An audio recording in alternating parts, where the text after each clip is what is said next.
معزز سامعین، ہر مسلمان کے لیے اخلاق باطنہ کی تحصیل بہت ضروری ہے، جن کے حاصل کیے بغیر نہ دین درست ہو سکتا ہے اور نہ دنیا درست ہو سکتی ہے، کیونکہ حقیقت میں دنیا کی درستگی بھی دین کی درستگی پر موقوف ہے۔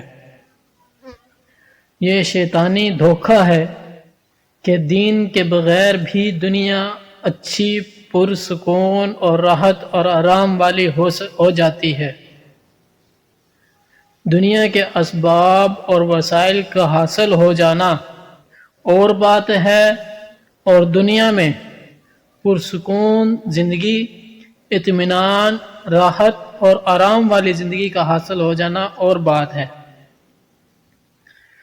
دنیا کے وسائل اور اسباب دین کو چھوڑ کر حاصل ہو جائیں گے، پیسوں کا ڈھیر لگ جائے گا، بنگلے کھڑے ہو جائیں گے، کارخانے لگ جائیں گے، کاریں، گاڑیاں حاصل ہو جائیں گی، لیکن جس کو دل کا سکون کہا جاتا ہے، سچی بات یہ ہے کہ وہ دین کے بغیر حاصل نہیں ہو سکتا۔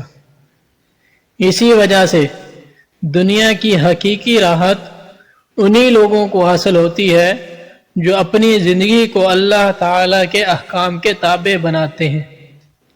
اگر دنیا کی محبت دل میں سمائی ہو تو پھر صحیح معنی میں اللہ کی محبت دل میں نہیں آ سکتی، اور جب اللہ تعالیٰ کی محبت پیدا نہیں ہوتی تو وہ محبت غلط رخ پر چل پڑتی ہے۔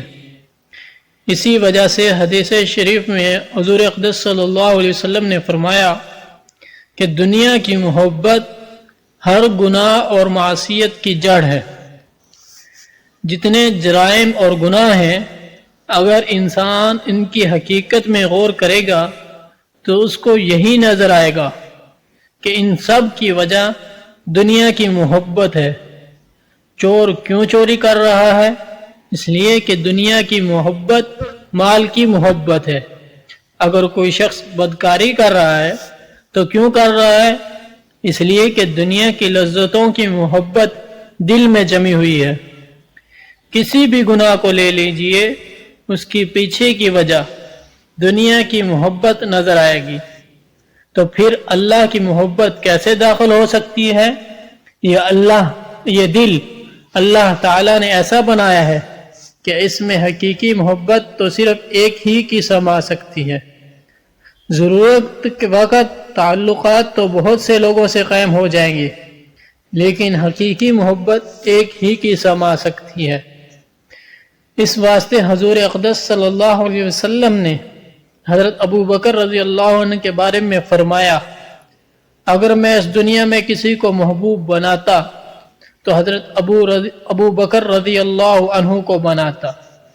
حضور صلی اللہ علیہ وسلم کو حضرت ابو بکر صدیق رضی اللہ عنہ سے اس درجہ تعلق تھا کہ دنیا میں اب ایسا تعلق کسی اور سے نہ ہوا، یہاں تک کہ حضرت مجدد الف ثانی رحمہ اللہ فرماتے ہیں کہ حضرت ابو بکر صدیق رضی اللہ عنہ کی مثال حضور صلی اللہ علیہ وسلم کے سامنے ایسی ہے جیسے کہ ایک آئینہ حضور صلی اللہ علیہ وسلم کے سامنے رکھا جائے اور اس آئینے میں حضور صلی اللہ علیہ وسلم کا عکس نظر آئے، اور پھر کہا جائے کہ یہ ذات حضور اقدس صلی اللہ علیہ وسلم کی ہے، اور آئینے میں جو عکس ہے وہ صدیق اکبر رضی اللہ عنہ ہے۔ حضرت صدیق اکبر رضی اللہ عنہ کا یہ مقام تھا، لیکن اس کے باوجود آپ صلی اللہ علیہ وسلم نے یہ نہیں فرمایا کہ میں ان کو اپنا محبوب بناتا ہوں، بلکہ یہ فرمایا کہ اگر میں کسی کو محبوب بناتا تو حضرت ابو بکر صدیق رضی اللہ عنہ کو بناتا، لیکن میرے محبوب حقیقی تو اللہ تعالی ہیں، اور جب وہ محبوب بن گئے تو دوسروں کے ساتھ حقیقی محبت کے لیے دل میں جگہ نہ رہی۔ البتہ تعلقات دوسروں سے ہو سکتے ہیں اور وہ ہوتے بھی ہیں،